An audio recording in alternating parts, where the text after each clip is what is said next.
This is Democracy Now!, democracynow.org, The War and Peace Report. I'm Amy Goodman. In California, 2 teenage gunmen fatally shot 3 people on Monday at the Islamic Center of San Diego, the largest mosque in San Diego County. Among the dead was a security guard, now identified as Amin Abdullah, a father of 8, who police say played a pivotal role in saving lives, particularly children's lives.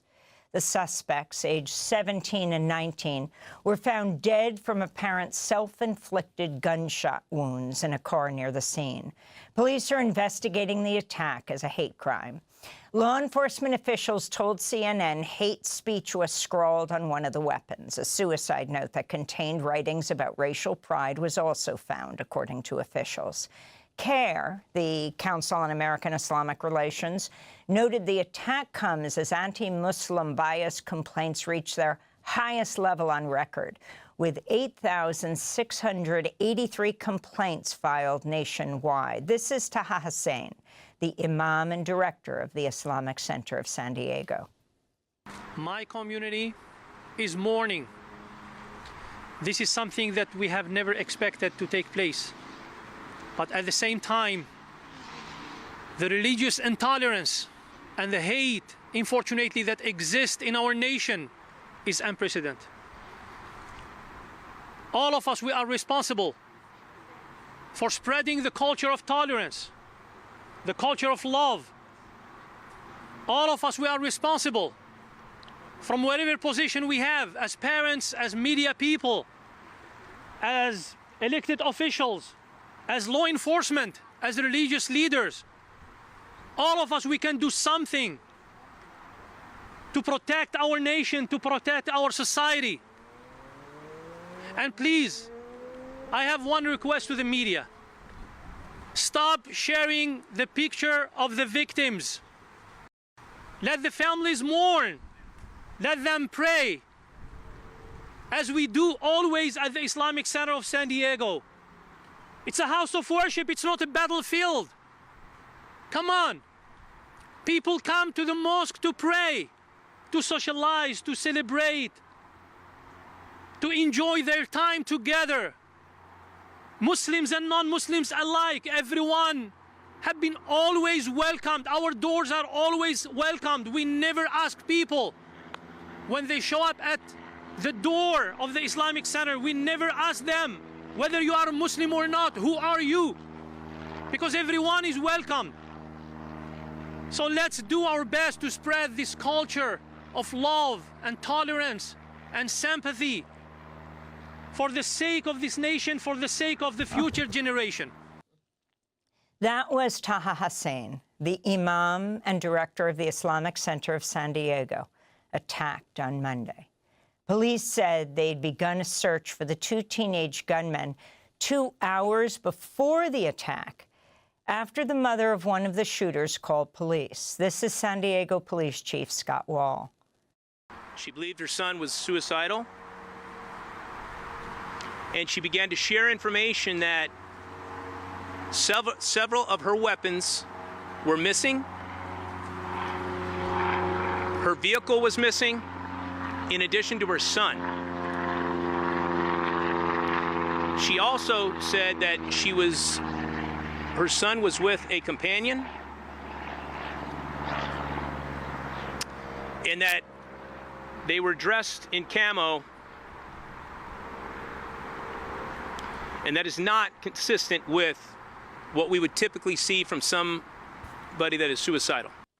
That's the San Diego Police Chief. We're joined now by Linda Sarsour, Palestinian-American Muslim organizer, friend of the Imam at the Islamic Center of San Diego, author of We Are Not Here to Be Bystanders, and co-founder of Empower Action Fund.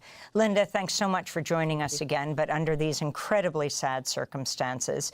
The guard has just been named who was killed by the gunmen themselves apparently dead of self-inflicted wounds. Can you talk about what you heard yesterday and your reaction as it was unfolding? You're a friend of the Imam.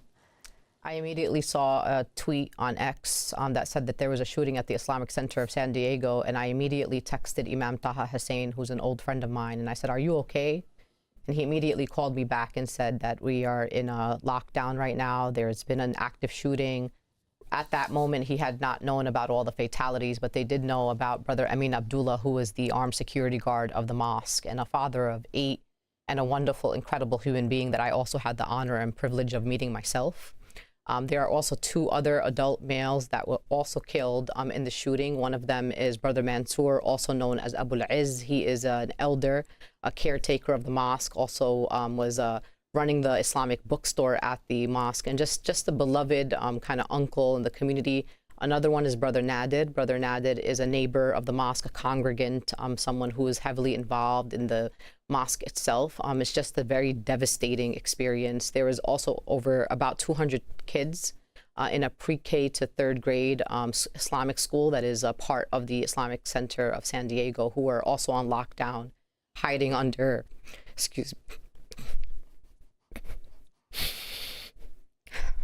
hiding under desks and closets. And if it wasn't for Brother Amin Abdullah and these brothers that came out to put their bodies on the line, we could have had many more fatalities, and many of them could have been small children in this country. So even though the children are safe, thank God, they are forever going to live with this trauma of knowing that their mosque was attacked because they were Muslims. I was watching as parents wept also, talking about how Amin had saved their children, that the kids, the first thing they look forward to going to school in the morning is seeing him there. That's right. That's who he was, and this was his job. As a matter of fact, a few days before this horrific shooting, he had made a post on social media, on Facebook, and said something like, a lot of people look for fame, they look for financial stability, they look kind of for the worldly things. But for him, he just wanted to be a good Muslim, and he wanted to meet his Lord as pure as he was when he was a baby. And that is his last message that people saw on social media. Imam Taha, also the director of the Islamic Center, who was in the building when this happened, he was on the 2nd floor, is an incredible ally. He's someone who is very well known in the immigrant rights movement, in the San Diego economic justice movement. He's often at many rallies. This is a mosque that has opened its doors to the community. They literally have open mosque day, where anyone in the community can show up to the mosque, and they are welcomed with open arms. They have film screenings. They do like community events. They do festivals. Like, this is the epitome of a mosque that shows our true values as Muslims in community and in solidarity. So it's just devastating, and no house of worship should have to ever experience this. You were with Imam Taha Hussein just a few weeks ago? Mm-hmm. Imam Taha is a national leader. He is part of many of the movement work that I do. He's someone that we go to as an Islamic scholar to help guide us through the social justice and work that we do. And we were in Dearborn just a few weeks ago. He was there as a mentor to many Muslim organizers in this country. And he's someone that I've spoken on many panels with. We do the Muslim Student Association conference in California.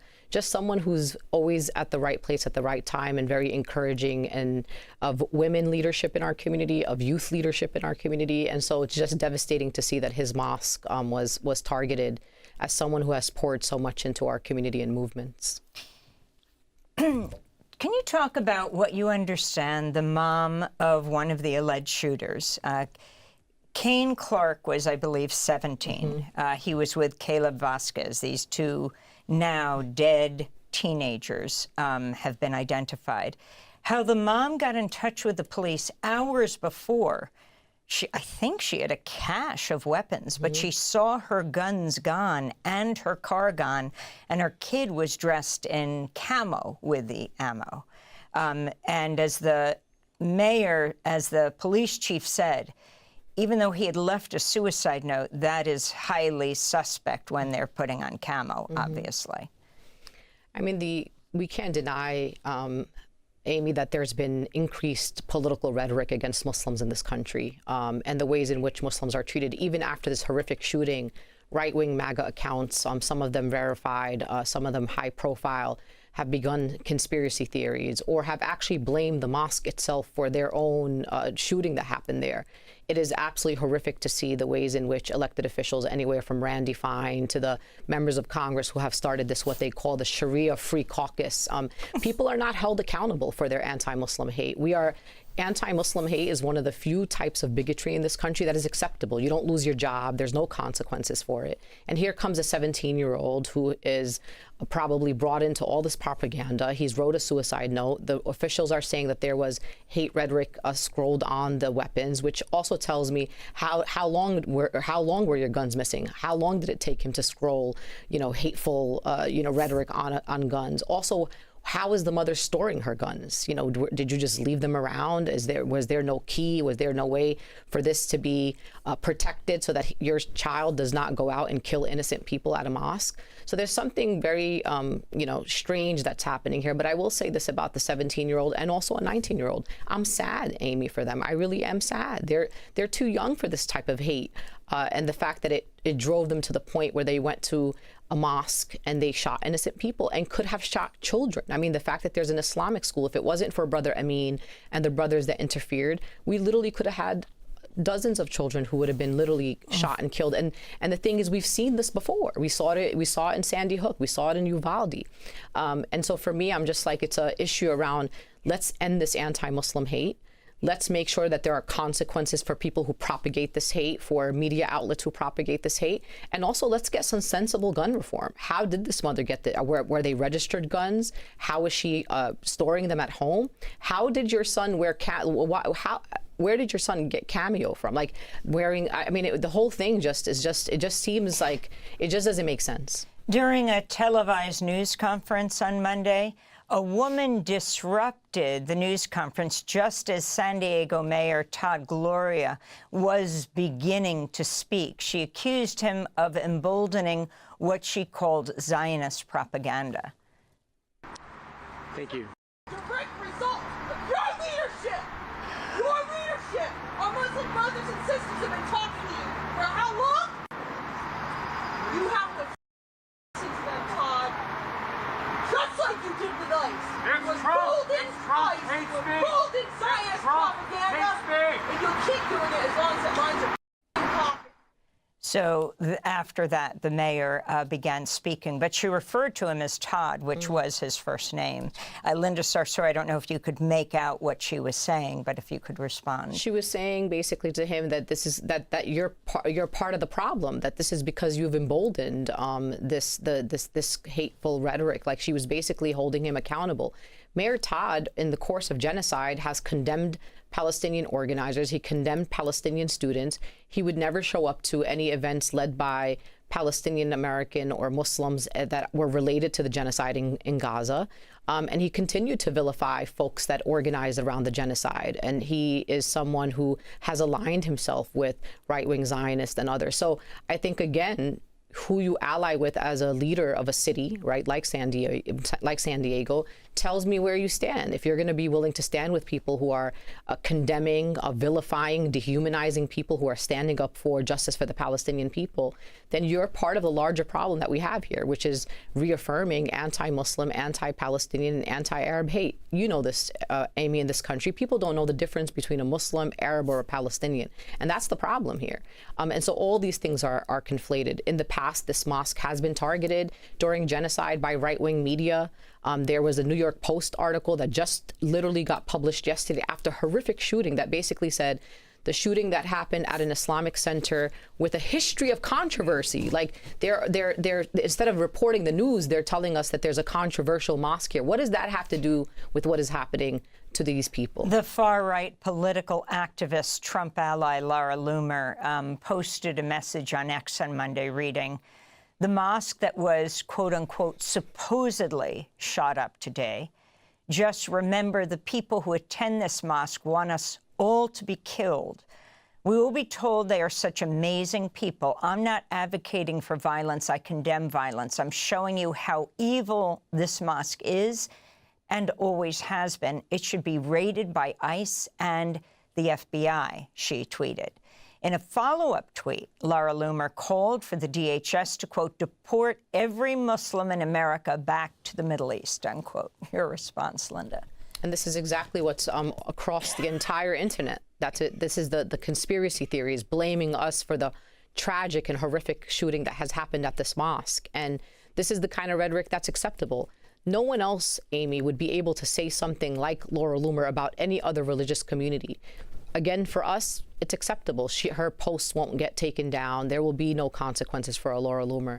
But here we have 3 adult men, beloved in their community, in an incredible mosque where their neighbors love them. There are people that have come out and spoken about them, pastors, rabbis, those that have visited this mosque and know that this mosque is a community center. It's a beloved place. I've been there so many times, Amy. It's so incredible. It's one of the most diverse mosques in all of America, from the African continent, from South Asia, from the Arab world, from converts in the United States of America to Latino Muslims. They have Spanish-speaking programs. I mean, it's just an incredibly beautiful place. They welcome the formerly incarcerated. This is the kind of people that they are. Imam Taha is one of the most incredible leaders we have in this country, and it's just despicable that we allow this kind of rhetoric, especially after a horrific shooting. Thanks for watching Democracy Now! On YouTube. Subscribe to the channel and turn on notifications to make sure you never miss a video. And for more of our audience-supported journalism, go to democracynow.org, where you can download our news app, sign up for our newsletter, subscribe to the daily podcast, and so much more.